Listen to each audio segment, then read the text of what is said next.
아멘. 자, 12장 그리스도인은 어떻게 살아야 하는가 두 번째 시간 갖도록 하겠습니다. 그리스도인은 어떻게 살아야 되는가?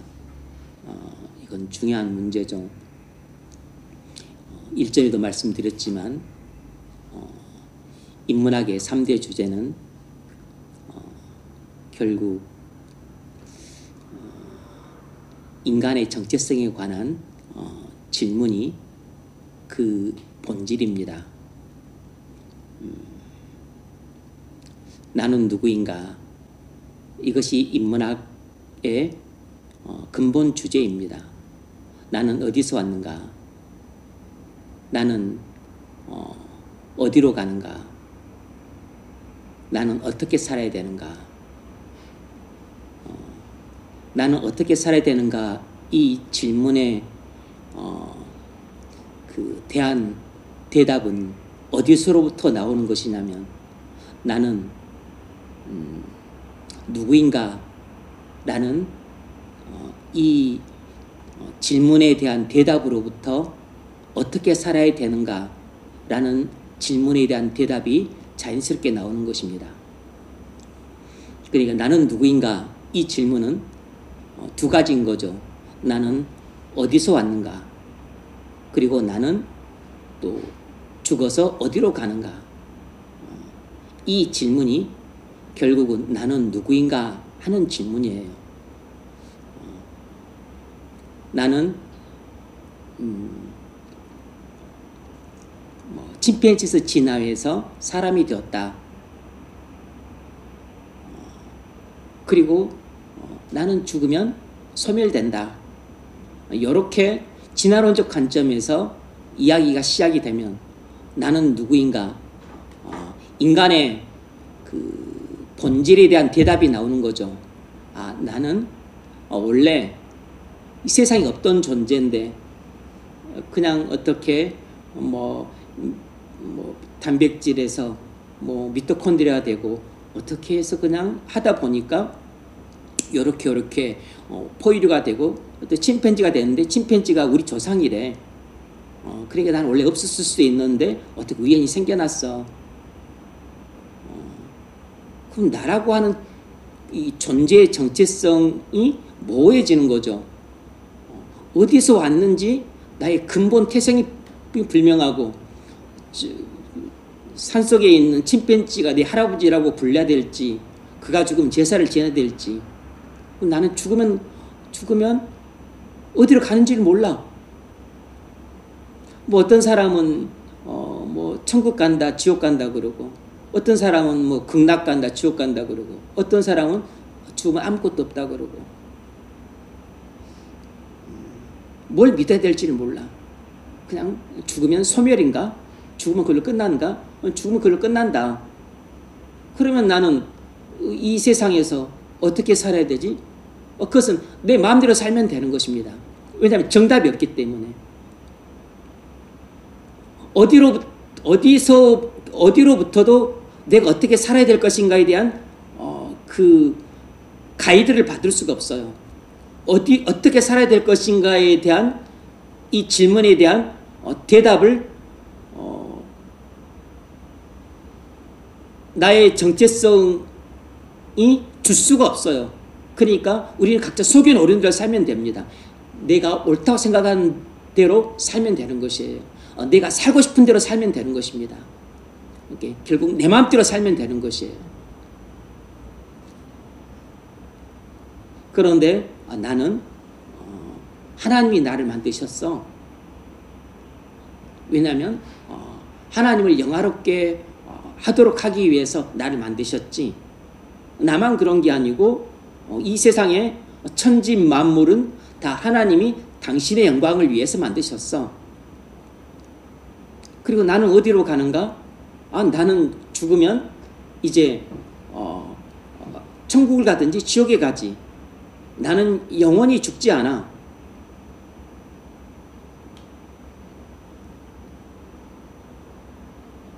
그럼 어떻게 천국에 가고 어떻게 지옥에 가지? 그것은 나는 죄로 말미암아 타락을 했어. 그런데 내 모든 죄사함을 받고 의롭다함을 받는 것은 예수를 믿으면 돼. 그래서 천국 가고 지옥 가. 그러면 나는 어디서 왔는가? 하나님이 창조하셨다. 나는 어디로 가는가? 인간의 영혼은 불멸하기 때문에 천국이나 지옥에 가. 이 질문에 대한 대답이 내가 어떻게 살 것인가에 대한 대답을 확실하게 주는 것입니다. 나는 어떻게 살 것인가? 나는 하나님의 영광을 위해 살아야 돼. 하나님의 영광을 위해서 어떻게 살지? 그것은 그 믿음으로 사는 거야. 주 예수 그리스도는 믿음으로 사는 거지. 하나님 말씀을 믿음으로 순종하며 사는 것이 하나님을 가장 영광스럽게 하는 삶이야. 여기 딱 답이 나오는 것입니다. 답이. 그리스도인은 어떻게 살아야 되는가? 이 질문은 세상 사람들도 전부 하는 질문이에요. 나는 어떻게 살아야 되는가? 저는 이제 고등학교 때 제 가장 큰 고민거리가 이거였습니다. 나는 어떻게 살아야 되지? 초등학교, 중학교, 그리고 고등학교 다녀도 나는 어떻게 살아야 되는가에 대해서 가르쳐준 선생님들이 없었어요. 원래 학교 선생님들은 그런 걸 안 가르쳐주는가 봐. 그냥 원래 영어만 가르쳐주고 수학 가르쳐주고 국어 가르쳐주고 뭐 사회의 역사, 뭐 도고 한문 이런 거 가르쳐주는 것 같아. 학교 선생님들은 나보고 어떻게 살라고 가르쳐주지 않더라고. 나는 정작 내 마음속에 가장 궁금하고 고민이 되고 그리고 정말 알고 싶었던 것은 내가 어떻게 살아야 될 것인가에 대한 질문이었었는데 그 질문에 대해서 가이드를 해주신 분이 없더라고.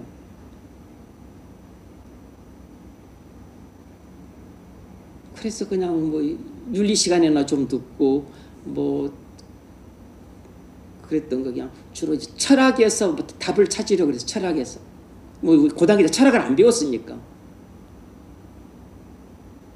그냥 내가 아는 거 뭐 좀 공자의 책들 예전에 조금 듣고 윤리 시간에 배웠던 거 플라톤이나 아리스토텔 철학에서 좀 배웠던 것 그렇지 않으면 이제 내가 따로 개인적으로 읽는 책들 뭐 문학 답을 어디서 찾아야 될지는 몰랐어요.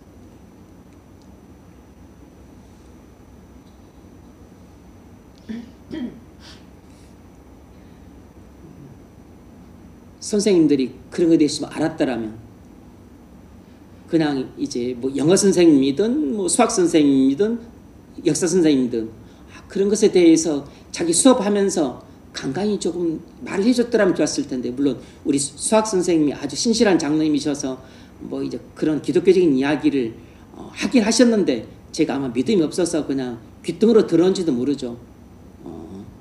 그분이 틀림없이 그런 비슷한 이야기를 하긴 했던 것 같은데 기억은 잘 안 나요.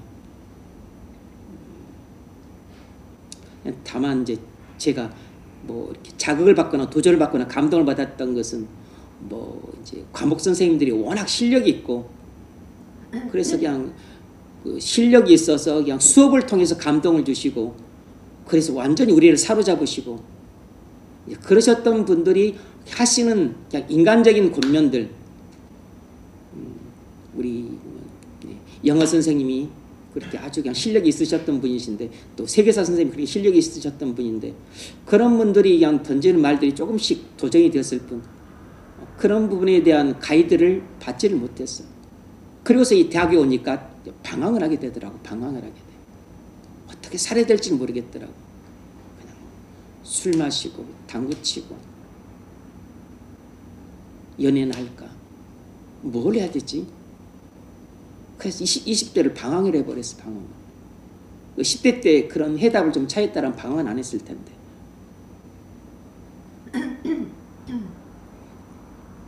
책을 읽으려고 하니까 책은 나중에 고등학교 졸업하고 그때 또 책을 읽으라고 하더라고.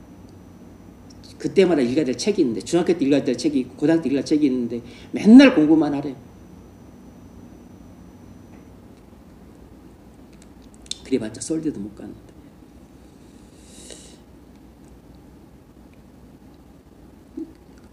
어떻게 살아야 될지를 모르고 졸업을 하니까 대학교가 되니까 방학을 하더라고. 방학을 해. 그런데 쓸데없는 이야기를 뭐 오히려 안 듣는 게 뭐 나을 수도 있었죠. 이제 확실히 기독교 신앙이 투철하시고 믿음이 성숙하신 분이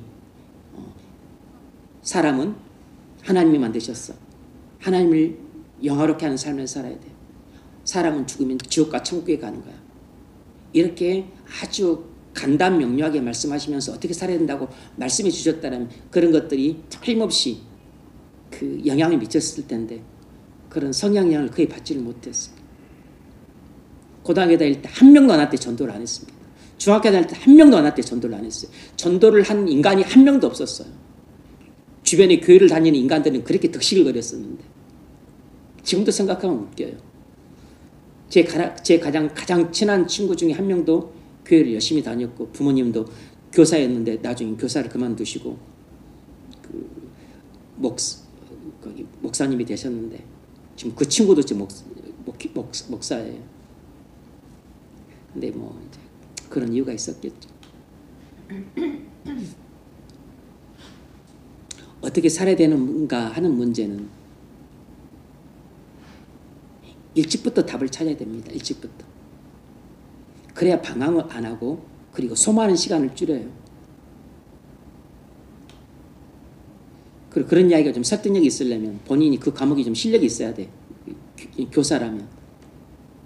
실력도 하나도 없으면서 해봤자 뭐 헛은 다 헛소리고.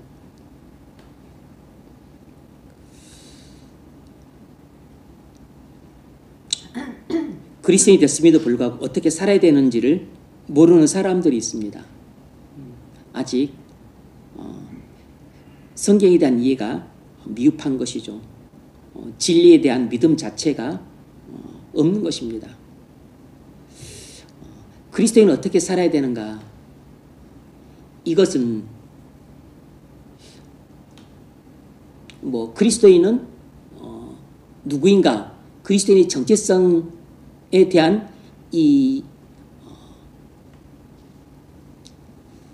그리스도인의 정체성에 대한 그 확실한 대답을 얻은 사람만이 이 질문에 대해서 본인이 대답을 할 수 있어요. 그러니까 나는 누구인가? 나는 하나님이 창조한 사람이고 그리고 하나님의 영광을 위해 나를 창조하셨어. 나는 죄로 인해 타락했는데 영죽을 죄인인 나를 구주가 십자가에서 그 대속의 피로 나를 구원하셨지. 그래서 나는 주 예수 그리스도를 믿고 죄사함 받고 의롭다함을 받았어. 그래서 나는 하나님의 은혜로 이렇게 전적으로 구원을 받았지. 그렇지 않았다면 나는 지옥에 갔을 텐데 주 예수 그리스도를 믿음으로 나는 이미 천국에 들어왔어. 그래서 장차 천국에서 영생을 누리지. 그러니까 어떻게 살아야 되지? 그럼 딱 대답이 나오는 거죠. 그리스도께서 나를 피로 값주고 사셨으니까 그리스도를 위해 살아야 되는 거죠. 나보다 나를 더 사랑하신 나의 주님을 위해 살아야 되는 거죠. 그분을 위해 사는 것이 하나님의 영광을 위해 사는 거예요.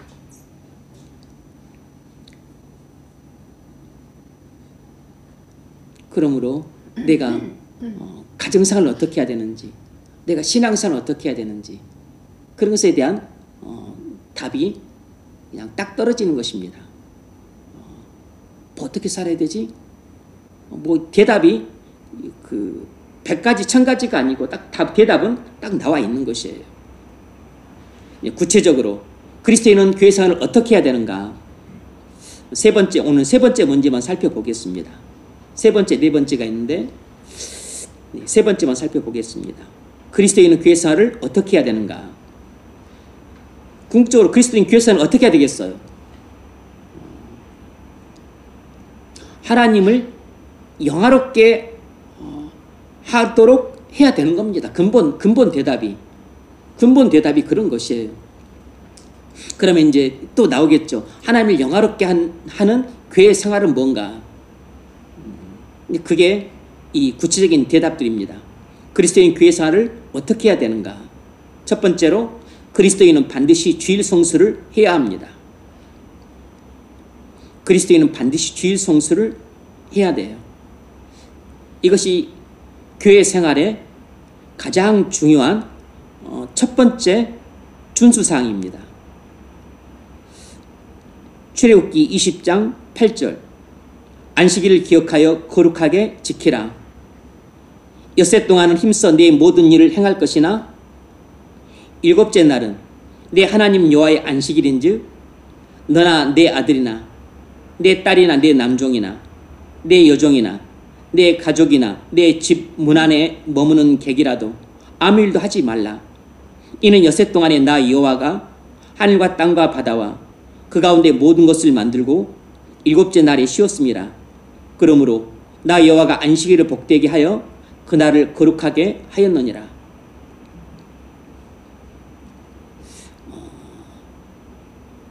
그 주중에 강영재 생각이 좀 여러 번 났어요.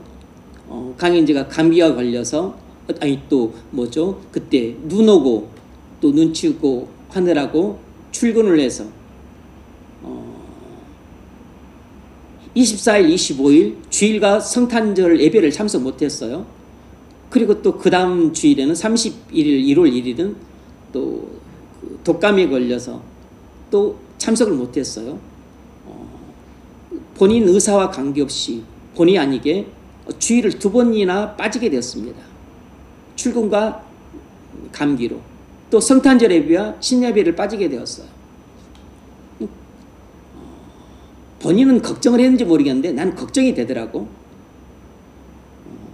이렇게 꼭 참석해야 될 그 교회 공예배, 주일 예배 2번과 성탄절 예배와 신년 예배를 빠졌다는 그 사실 자체도 그 불미스럽고 그리고 또 안타까울 뿐만 아니라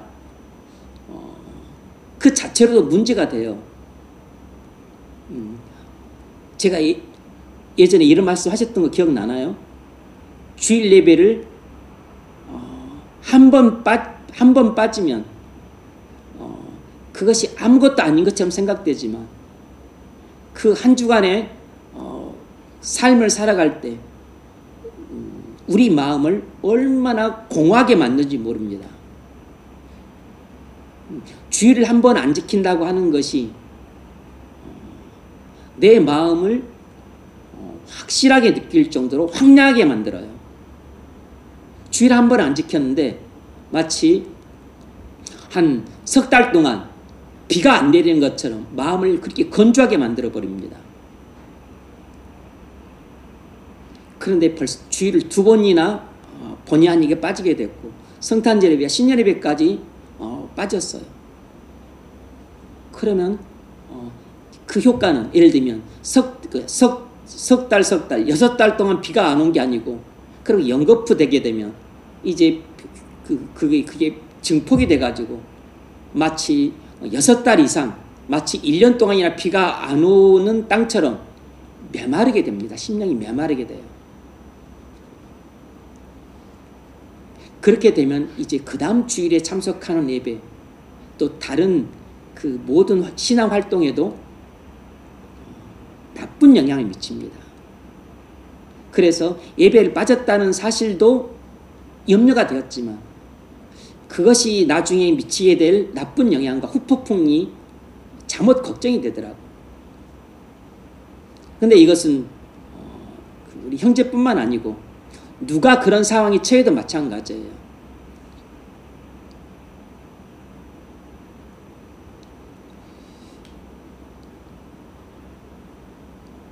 저도 이렇게 신앙생활 하면서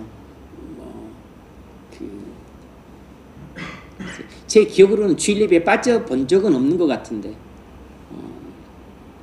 제 기억으로는 주일 예배를 빠져본 적은 없는 것 같아요. 그런데 그 이제 주일을 온전히 성수를 하지 못했던 적은 있었던 것 같아요. 주일 예배를 참석했다고 해서 주일 성수를 한 것은 아니죠. 그냥 그건 주일 예배만 참석한 것이니까. 대부분은 주일을 성수를 했습니다. 토요일부터 미리 준비를 하고 그리고 주일 새벽 예배를 가고 아니면 또 갔다 와서 또 묵상하고 기도하고 그리고 이제 고등부 교사일 때는 고등부 교사 하고 8시까지 이제 가야 되니까 8시까지 가고 고등부 예배 드리고 또 주일 예배 드리고 또 청년부 예배도 드리고 그러고 나면 이제 저녁이 되면 또 저녁에 또 학교에서 뭐 밥해 먹고 그리고 또 청년부끼리 따로 모여서 또 토론 시간 갖기도 하고 뭐 시간 갖기도 하고 아니면 끝나고 나서 뭐 또 교회에서 족구하기도 하든지 그러고 나서 이제 또 집에 돌아가면 뭐 성경을 읽든지 뭐 그러면 시간을 보냈던 것 같아요. 그렇게 하고서 주일을 보내고 월요일 맞이하면 몸은 무척 피곤합니다. 파김치가 되는데 그래도 한 주를 거룩하게 살아갈 힘을 얻게 돼요. 주일을 통해서. 근데 많이 그렇지 못하고 주일을 얼렁뚱땅 보내잖아요. 그냥 예배만 참석하고 그냥 나머지는 그냥 아주 멋대로 그냥 주일 시간을 보내요. 그냥 그 주는 절대로 거룩하게 살 수가 없습니다. 왜냐하면 주일에 은혜를 받지 못했고 또 죄와 싸워서 이길 힘을 하나도 공급받지 못했으니까. 그러면 주중에 새벽 기도라든지 또 말씀 묵상이라든지 이런 것부터 약해지게 돼요.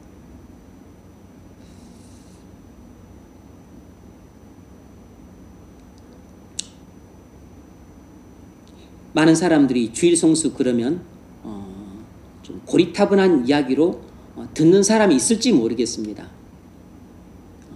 그런 사람은 신앙 자체가 왜곡된 것이에요. 주일 성수가 옛날에도 중요했다면 지금도 중요한 것입니다. 그래 앞으로도 똑같이 중요한 것이에요. 옛날에는 중요했는지 지금 별로 중요하지 않고 그리고 앞으로도 중요하지 않을 것이다. 그럴 수는 없어요. 왜냐하면 진리는 불변하는 것이니까.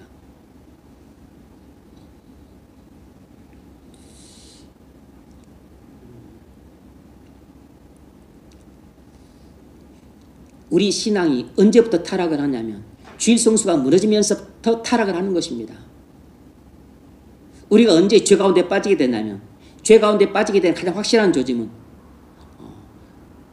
주일의 기쁨이 사라지면서부터예요. 내가 주일을 거룩하게 지키고 싶은 그 마음이 약해지면서부터 우리는 본격적으로 죄의 늪속으로 빠져들어가게 돼요. 주일 성수에 대한 열망이 뜨거우면 우리는 절대로 죄에게 지지 않습니다. 주일 성수에 대한 열망이 뜨겁다고 하는 것은 주님에 대한 사랑이 그렇게 뜨겁다는 것과 똑같은 것입니다. 주님에 대한 사랑이 뜨거워야지 주일 성수에 대한 열망도 뜨거운 것이에요.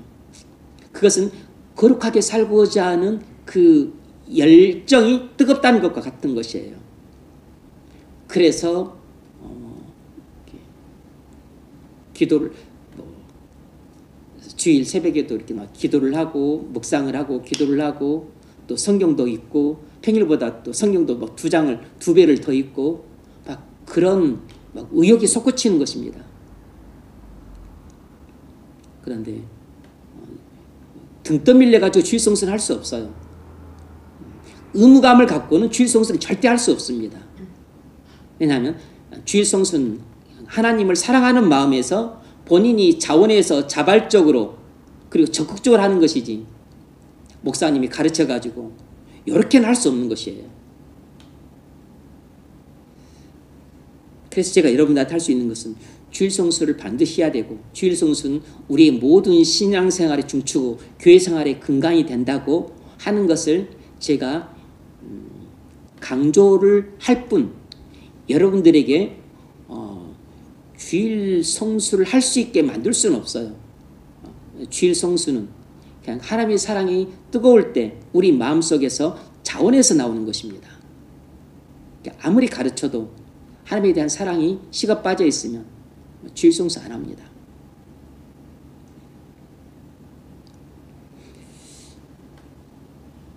그래서 주일을 여러분 한 4번 한 달이죠.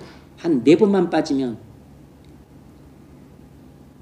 우리 마음은 완전히 불신자와 같은 마음 상태로 거의 다시 회귀합니다. 회귀해. 주의를 한 4번 정도만 빠지면 우리의 마음은 불신자, 내 마음이 언제 믿는 사람의 마음이었나 이렇게 싶을 정도로 회귀를 해버린다고. 그래서 여러분이 그리스도인으로서 신앙생활과 교회생활을 제대로 하려면 주일 성수부터 제대로 해야 됩니다. 주일 성수만 온전하게 되어도 우리의 신앙은 활력과 생기가 넘칩니다. 만약 여러분이 집에 돌아가서도 말씀을 묵상해야지, 또 성경을 읽어야지, 이렇게 본인이 자원해서 또 자발적으로 그렇게 하고 싶고 그렇게 하고 있다면, 또 그렇게 하는 것이 즐겁다면 여러분은 정말 하나님의 은혜 가운데 거하고 있는 겁니다. 아주 복된 사람이에요. 아주 복받은 사람입니다.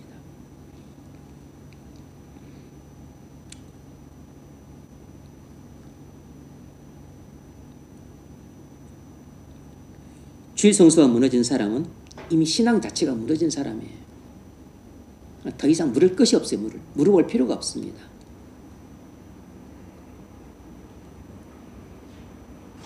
구약시대의 안식일 성수는 신약시대의 주일 성수로 발전합니다. 주일 성수는 그리스도인의 신앙생활의 중추이고 교회 생활의 가장 기본적인 의무입니다. 우리가 주일 성수를 하지 않으면 교회 생활 자체를 할 수 없으므로 신앙생활도 불가능하게 됩니다. 주일 성수를 하지 않으면 신앙생활 자체가 불가능해져요. 우리가 주일 성수를 해야 교회 생활을 할 수 있어서 신앙생활도 비로소 가능하게 됩니다. 주일 성수란 주일을 거룩하게 지킨다는 뜻입니다. 어떻게 주일을 거룩하게 지킵니까? 주일에는 첫째로 세상의 직업활동을 중지하고, 둘째로 세상적인 오락활동을 중지하고, 셋째로 예배하고 성경 공부하고 기도하고 성도 간에 교제하고 봉사하고 또 찬양하고 또 전도 등을 하면서 거룩하게 지키는 것입니다. 정말로 우리가 주일을 이런 것들을 하는 것만으로도 마음이 기쁘고 즐겁고 행복하다면 여러분은 주일을 잘 성수하고 있는 것이고 하나님의 은혜 가운데 정말 잘 살고 있는 것이에요. 여러분은 행복자입니다. 행복자. 여러분 정말 행복한 사람인 것이에요. 나는 이런 것을 해도 하나도 즐겁지 않고 기쁘지 않고 만족하지 않고 행복하지 않다. 그러면 여러분 정말 불행한 사람인 겁니다. 여러분은 다른 것으로 행복을 채워야 돼요. 먹는 것에 행복을 채우든 TV를 보는 것에 행복을 채우든 아니면 뭐 마약을 하는 것에 행복을 채우든 도박을 하든 아니면 옷을 사야만 행복을 하든 뭘 다른 걸로 행복을 채워야 되는 것이에요. 불행한 사람인 겁니다. 주일 성수는 그리스도인의 신앙생활과 교회 생활의 근간입니다. 주일 성수는 우리 신앙생활과 교회 생활의 근간이에요. 주일 성수가 무너지면 교회 생활이 무너지면서 신앙도 무너집니다. 우리는 교회 생활에서 맨 먼저 주일 성수를 철저히 지켜야 됩니다. 교회 생활에서 가장 중요한 것은 첫 번째가 주일 성수예요. 여러분 평생 잊지 마십시오. 그리고 여러분 자녀들에게 각인되도록 가르치십시오. 뼈에 알로 새겨지도록 잘 가르쳐야 됩니다. 어렸을 때 배운 것은 평생 잊지 않습니다. 부모가 자녀에게 잘 가르치십시오. 말로도 가르쳐야 되지만 여러분들의 삶을 통해서도 잘 가르쳐야 됩니다. 만약 여러분 자녀가 주일 성수만 잘해도 여러분 자녀에 대해서 걱정을 하지 않아도 됩니다. 왜냐하면 여기는 아주 중요한 역설이 있는데 우리는 내가 주일을 지킨다고 생각을 해요. 그래서 주일 성수라고 부릅니다. 내가 주일을 지킨다. 그런데 나중에 가면 이걸 본인이 스스로 깨닫게 됩니다. 나는 내가 주일을 지킨다고 생각했는데 정작 주일이 나를 지켜주는 것입니다. 내가 주일을 지킨다고 생각했는데 정작 주일이 나를 지켜주는 것이, 내가 주일을 지키면 주일이 나를 지켜주는 것입니다. 내가 주일을 거룩하게 지키면 주일이 나를 거룩하게 지켜줘요. 그래서 내가 주일을 성수하기 위해서 믿음으로 순종하는 것보다 주일이 나를 거룩하게 지켜주는 그 은혜와 평강과 결과가 1000배 만배로 더 많은 것이에요. 기억을 하십시오. 내가 주일을 거룩하게 지키면 주일이 나를 거룩하게 지켜주는 것입니다. 두 번째로, 그리스도인은 예배와 모든 집회에 모이기를 힘써야 합니다. 사도행전 2장 46절, 날마다 마음을 같이하여 성전에 모이기를 힘쓰고 집에서 떡을 떼며 기쁨과 순전한 마음으로 음식을 먹고 하나님을 찬미하며 또 온 백성이 칭송을 받으니 주께서 구원받는 사람을 날마다 더하게 하시니라. 교회는 예배 공동체입니다. 예배는 교회 생활에서 가장 중요한 활동입니다. 우리는 예배를 통해 하나님을 만납니다. 교회의 공예배와 집회 참석은 그리스도인의 특권이자 의무입니다. 그러므로 우리는 예배와 모든 집회에 힘써 참석해야 합니다. 우리가 이렇게 교회 생활을 충실히 할 때 믿음이 생기고 믿음이 자랍니다. 세 번째로, 그리스도인은 교회에서 충성스럽게 봉사해야 합니다. 우리가 어떻게 교회 생활을 해야 되는가? 주일 성수를 해야 된다. 모든 공예배에 참석해야 된다.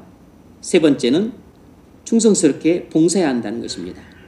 에베소서 4장 12절, 이는 성도를 온전하게 하여 봉사의 일을 하게 하며 그리스도의 몸을 세우려 하심이라. 그리스도는 교회의 머리이시고 교회는 그리스도의 몸이고 각 그리스도인은 그리스도의 몸된 교회의 지체입니다.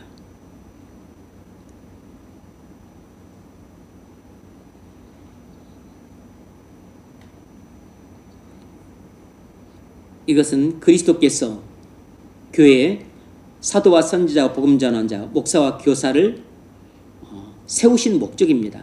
세워서 무엇을 하게 하는가? 성도를 온전케 하는 일을 하게 해요. 그리고 봉사 일을 하게 합니다. 누가 그 일을 하냐면 목사와 교사, 목사가 성도들에게 그 일을 하게 해요. 성도를 온전케 하고 봉사 일을 하게 해요. 그리고 그리스도의 몸을 세우는 것입니다.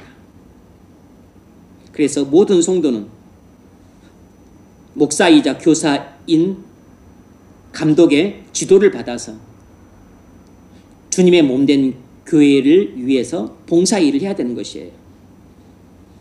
지체인 우리는 성령의 연사로 다른 지체들을 섬겨야 합니다.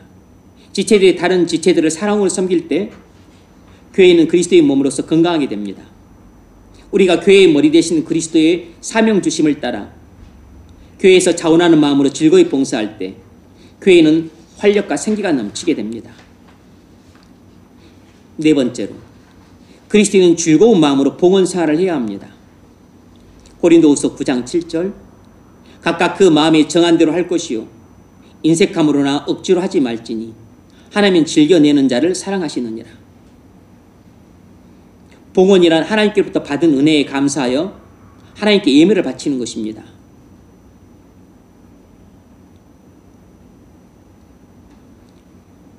받들 봉, 또 드릴 헌, 이런 뜻이죠. 우리가 봉헌할 때는 자원하는 마음으로 즐거이 미리 준비하여 정성껏 바쳐야 합니다. 다윗은 봉헌할 때 물질에 대한 하나님의 절대 주권을 인정하는 신앙 고백을 했습니다. 물질에 대한 다윗의 신앙 고백이 이렇죠. 물질에 대한 하나님의 절대 주권을 인정을 했습니다. 역대상 29장 14절, 나와 내 백성이 무엇이기에 이처럼 즐거운 마음으로 드릴 힘이 있었나이까. 자기가 이렇게 즐거운 마음으로 봉헌할 힘을 하나님이 주셨다는 것입니다. 하나님께 바치는데 마음이 너무 즐겁다는 것이에요.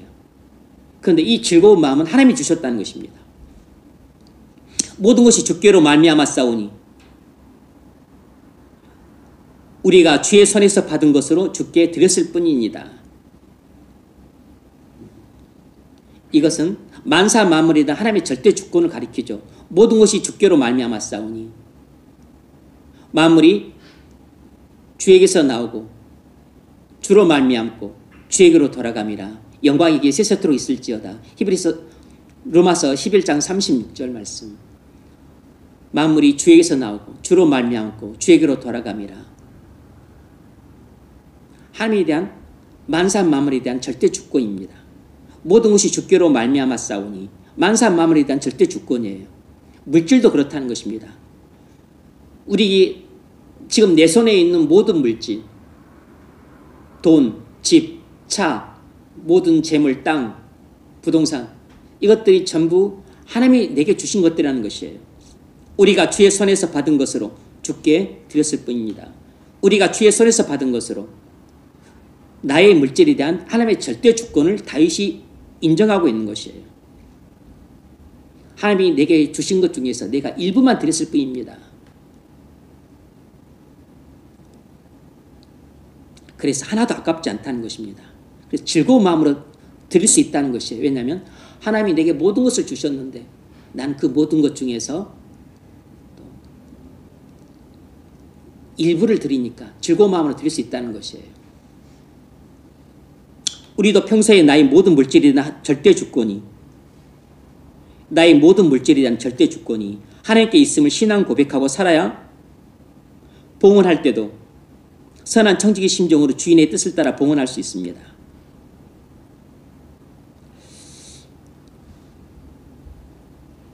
만사 만물에 대한 하나님의 절대 주권을 믿음으로 고백할 수 있는 사람이라야 나의 물질에 대한 하나님의 절대 주권, 나의 물질에 대한 절대 주권이 하나님께 있음을 고백할 수 있고 나의 생명에 대한 절대 주권도 하나님께 있음을 고백할 수 있습니다. 내 자식에 대한 절대 주권도 하나님께 있음을 고백할 수 있는 것이에요. 내 직장에 대한 절대 주권도 하나님께 있음을 고백할 수 있습니다.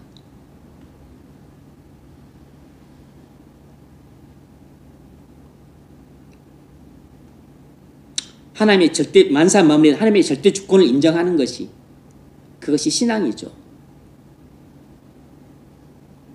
그걸 인정 못하니까 하나님을 원망을 하게 되는 것이에요.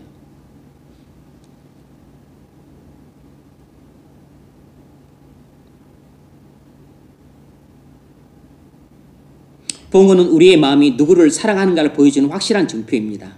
그렇습니다. 하나님께 바치는 것이 즐거운 사람은 물질에 대한 하나님의 절대 주권을 온전히 인정하고 있는 사람입니다. 그런데 하나님께 뭔가를 바칠 때마다 아깝다는 생각이 들어. 내가 이렇게까지 해야 되나? 하나님께 바치고 싶질 않아. 그래서 뭐 자꾸 잊어먹고 빼먹고 훔쳐먹고 또 몰래 또 살짝 덮고 사기치고, 그건 하나님을 사랑하는 마음이 너무 미약하기 때문입니다. 하나님을 사랑하는 마음이 거의 없기 때문에, 누구를 사랑하냐면 나를 사랑해, 나를. 하나님을 사랑하는 게 아니고 나를 사랑하기 때문에. 그 이야기는, 나를 사랑한다는 말은 물질을 사랑한다는 뜻입니다. 돈을 사랑한다는 뜻이에요. 하나님을 사랑하기보다는 돈을 더 사랑하니까 그 돈을 바치기가 아까운 것입니다. 그래서 하나님께 바치는 것이 아까운 사람은 참 많이 힘들겠죠. 봉헌할 때 무척 힘들 거라고 고민이 되고, 석 장을 내야 되나? 5장을 내야 되나? 한 장을 해도 될까 말까? 이 정도면 체면치레 갈 수 있을까? 자꾸 이런 생각들을 하게 돼요. 그런데 문제는 하나님이 우리 마음을 다 감찰하신다는 것이죠. 하나님이 다 보고 계시는 것입니다. 근데 우리는 거기까지는 생각 못하죠. 그래서 우리가 이렇게 이 땅에서만 살면 안 되고 한번 천상을 올라갔다 와야 돼요. 올라갔다 오면 우리가 그냥 완전히 180도 신앙이 달라지죠. 사도 요한이 한번 천상에 한번 올라갔다 오니까 완전히 사람이 달라졌잖아.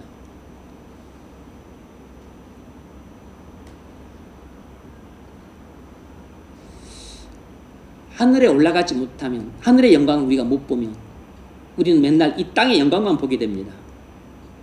이 땅의 영광.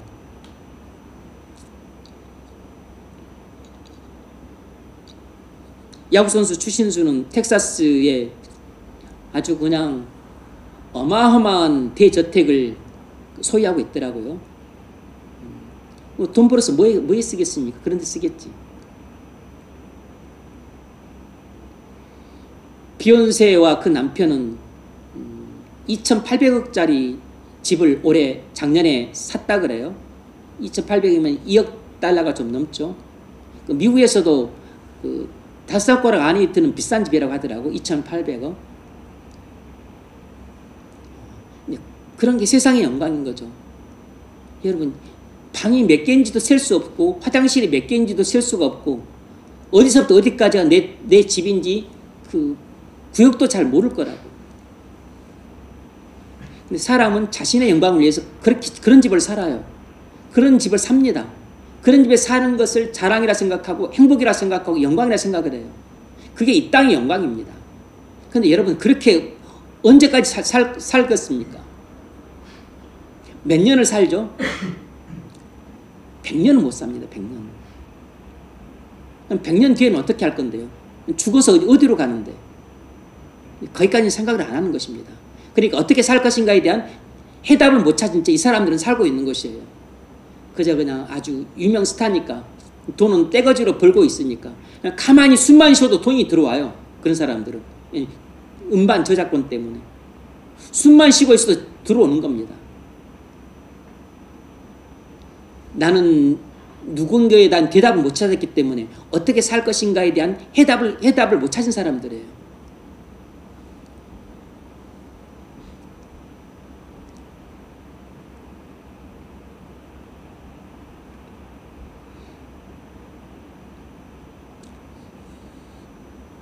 그리스도인이 그렇게 예를 들면 집에다가 돈을 처바르면서 사는 사람은 그 부자와 나사로에 나오는 부자와 같이 그 사람은 음부에서 눈을 뜰 사람이에요. 음부에서. 하나님이 우리에게 재물을 주셨을 때는 집에다가 돈을 처바르라고 재물을 주신 게 아닙니다.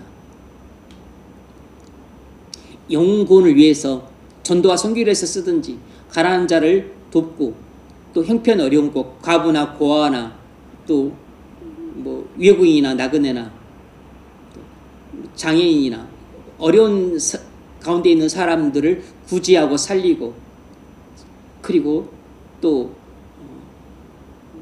나누어 먹고 살아라고, 함께 더불어 살아라고, 혼자만 잘 살지 말고. 그래서 그 일을 하라고 내게 재물을 맡겨주신 것으로 아는 사람이, 그 사람이 그리스도인이고 청지기 의식을 갖고 있는 사람이에요. 그런데 우리는 그리스도인이지만 청지기 의식이 좀 희박하죠. 그래서 내가 수고해서 번 돈이니까 내 돈이고, 내 돈이니까 내가 알아서 쓴다. 노터치, 다른 사람들 간섭하지 마세요. 내 마음대로 쓸 겁니다. 그리스도인조차 이런 생각을 갖고 사는 경우가 많아요. 완전히 잘못된 사고방식입니다. 그것 여러분 돈 아닙니다. 그건 전부 주님 소유예요. 주님 소유. 주님이 주인이라고. 여러분, 이 세상에서 내 것은 하나도 없어요. 모든 만사만물에 대한 절대 주권이 하나님께 있다고. 내 생명도 하나님 것이고, 내 호흡도 하나님 것이고, 내 몸뚱아리도 하나님 것이고, 내 영혼도 하나님 것이고, 내가 가진 물질도 하나님 것이고, 내가 돈으로 산 내 집도 하나님 것이고, 내 직장도 하나님이 주셨기 때문에 하나님 것이에요. 내 자식도 하나님이 주셨기 때문에 내 자식도 하나님 것이라고. 내 것은 이 세상 하나도 없어요.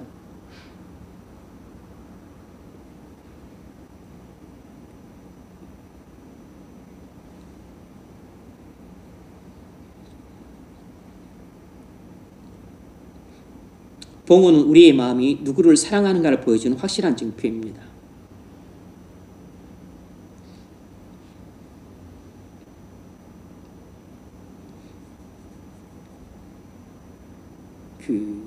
작년도 헌금 통계표가 나왔는데 그걸 제가 아직 다 보지 않았는데 우연치 않게 우리 뭘 하나 보면서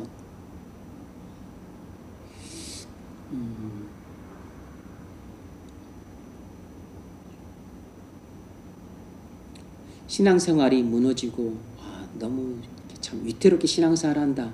마음이 참 많이 굳어있고 강팍하구나. 어떻게 하지? 너무 위험스러운데 했던 그 지체가 있었는데 아니나 다를까 그 봉헌 생활이 완전히 무너졌더라고. 봉헌 생활이 완전히 무너졌더라고. 무너졌어. 저는 몰랐습니다. 그 통계표 제가 보기 전까지는 제가 뭐 이걸 일일이 다 확인을 안 해봤으니까. 이제 1년 통계표가 나온 걸 이렇게 보니까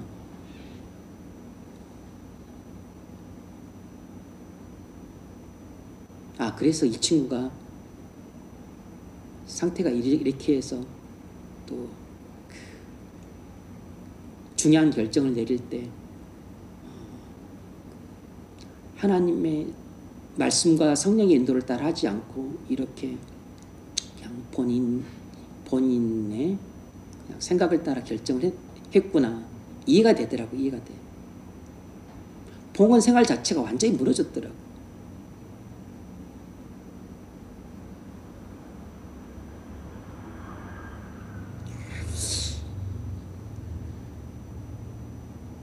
신앙이 무척 좋은 것으로 알았었는데 뭐 우리가 좋아 또 이렇게 또 좀 사이클이 있으니까 나빠질 수 있겠죠. 마태복음 6장 24절 한 사람이 두 주인을 섬기지 못할 것이니 혹 이를 미워하고 저를 사랑하거나. 이 말은 두 주인은 하나님과 맘몬입니다. 맘몬은 재물을 신격화시킨 것이죠. 맘몬이란 재물을 신격화시킨 것입니다. 그러니까 하나님과 재물이에요. 쉽게 말하면 하나님과 돈입니다. 사람의 주인은 두 가지예요.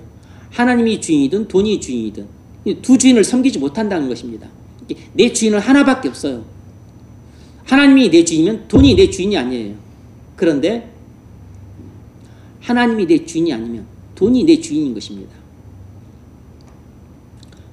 하나님을 미워하고 돈을 사랑하거나 아니면 하나님을 사랑하고 돈을 미워하거나 둘 중에 하나인 것이에요. 혹 이를 중히 여기고 저를 경히 여김이라. 하나님을 중히 여기면 돈을 경히 여기고 돈을 중히 여기면 하나님을 경히 여겨요. 너희가 하나님과 재물을 겸하여 섬기지 못하느니라. 그래서 봉헌 생활을 보면 그 사람의 주인이 누구인지를 알 수 있는 것이라고. 재물을 주인으로 섬기는 사람은 봉헌 생활에서 시험에 들고 실족하지만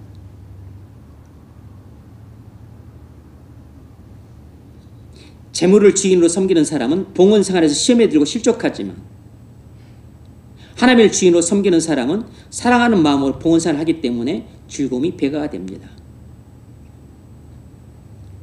그래서 우리 봉헌 생활은 물질과 관계되는 것이잖아요. 이것은 청지기 정신과 관련이 되는 거라고. 이것은 하나님을 사랑하는 그 하나님 사랑의 바로미터예요. 하나님의 사랑을 측정할 수 있는 척도라고.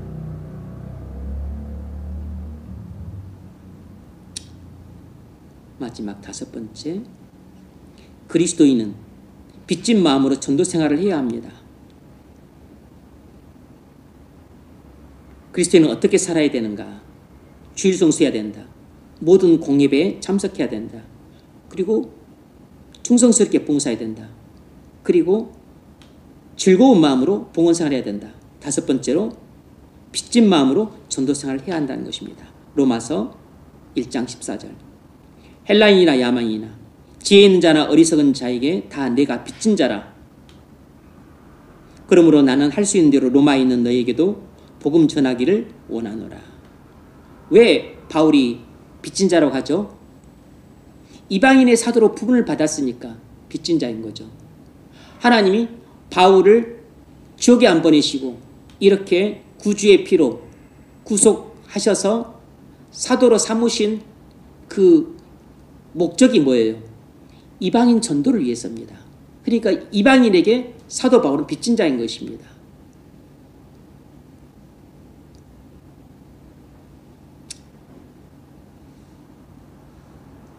저는 여러분들에게 복음을 전하기 위해서 구원받았으니까 저는 여러분에게 빚진 자예요. 또 여러분은 그 누군가에게 복음을 전해야 될 사명을 받았다면 여러분은 누군가에게 복음을 전해야 될 그 사람에게 빚진 자라고. 그게 여러분 가족이든 친구든 직장 동료든 여러분이 복음을 전해야 될 대상에게 여러분은 빚진 자예요.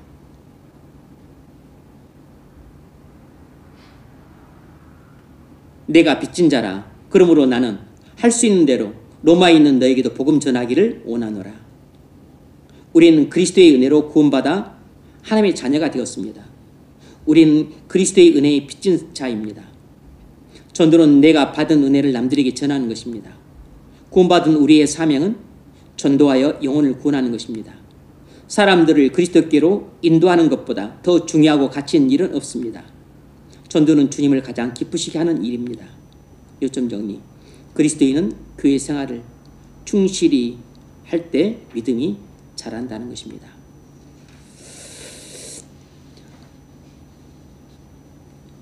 그리스도인은 어떻게 살아야 되는가? 그리스도인은 교회 생활을 어떻게 해야 되는가? 이것은 그리스도인은 누구인가? 라는 이 명제로부터 호출이 되는 것이에요. 그리스도인의 정체성으로부터 내가 어떻게 살 것인가에 대한 대답이 자연스럽게 나오는 것입니다. 그래서 성경의 대답은 똑같아요. 똑같아. 천년 만년이 흘러도 대답은 똑같은 것입니다. 진리는 시대에 따라 불변하는 것이죠. 그래서 옛날이나 지금이나 대답이 항상 똑같은 것입니다.